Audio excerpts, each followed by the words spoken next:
Chairman Pashtunkhwa ملی عوامی party کے محمود خان اچکزئی نے کوئٹہ پریس کلب میں پریس کانفرنس کرتے ہوئے حکومت کی پالیسیوں پر سخت تنقید کی۔ انہوں نے کہا کہ 8 فروری کے انتخابات کے نتائج کو تبدیل کر کے عوامی مینڈیٹ چھینا گیا اور قومی اسمبلی میں آئین کی پامالی کی گئی، جس سے بنیادی حقوق کو نظر انداز کیا گیا۔ موجودہ حکمرانی میں شدید کرپشن ہو رہی ہے اور ملک بحران میں ہے۔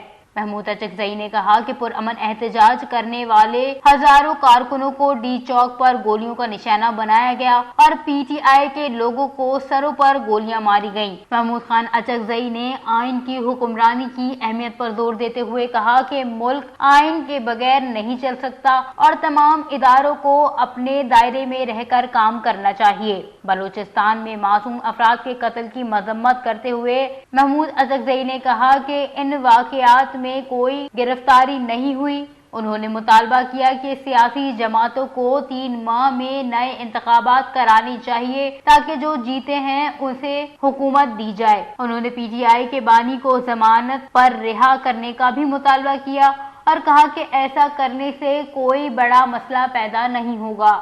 وش نیوز، کوئٹہ، بلوچستان۔